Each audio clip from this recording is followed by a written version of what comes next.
അതായത് ഇപ്പോൾ ഒന്ന് നമ്മൾ കാണേണ്ടത് കമ്മ്യൂണിസ്റ്റ് സർക്കാരാണ് കേരളത്തിന് നേതൃത്വം കൊടുക്കുന്നത്.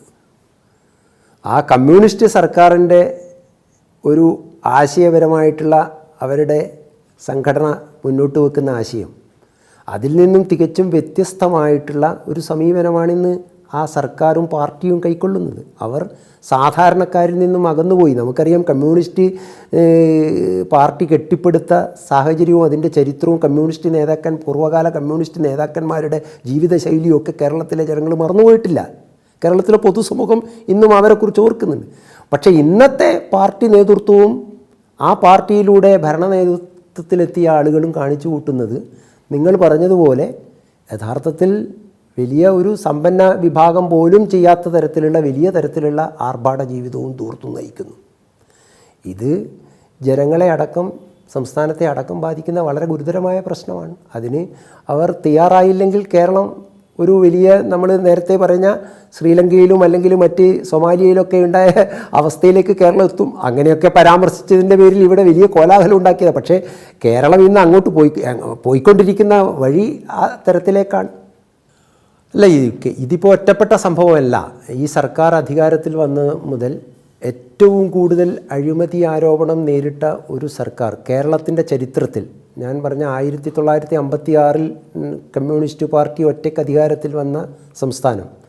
എന്നാൽ ഇന്ന് കേരളം ഭരിക്കുന്ന ഈ ഗവൺമെൻറ്റിനെ പോലെ ഇത്രയധികം അഴിമതി ആരോപണങ്ങൾ നേരിടേണ്ടി വന്ന, അത് സ്വർണ്ണക്കടത്തായാലും ഇതുപോലുള്ള അഴിമതികളായാലും എല്ലാം തന്നെ, ലൈഫ് മിഷൻ പദ്ധതി, ഇങ്ങനെ ഞാനത് അക്കമിട്ട് നിരത്താൻ ആഗ്രഹിക്കുന്നത്.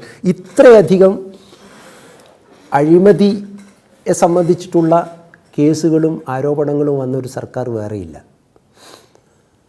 അപ്പോൾ ഇത് സൂചിപ്പിക്കുന്നത് യഥാർത്ഥത്തിൽ കേരളത്തിലെ പൊതുസമൂഹം ഇനിയും ഇതിനെതിരെ ആഞ്ഞടിച്ചില്ലെങ്കിൽ കേരളം വലിയ പ്രതിസന്ധിയിലേക്ക് നീങ്ങുമെന്ന കാര്യത്തിൽ സംശയമില്ല. പ്രതിപക്ഷം, ഇപ്പോൾ കോൺഗ്രസിൻ്റെ നേതൃത്വത്തിലുള്ള പ്രതിപക്ഷം ദുർബലമാണ് കേരളത്തെ സംബന്ധിച്ചിടത്തോളം.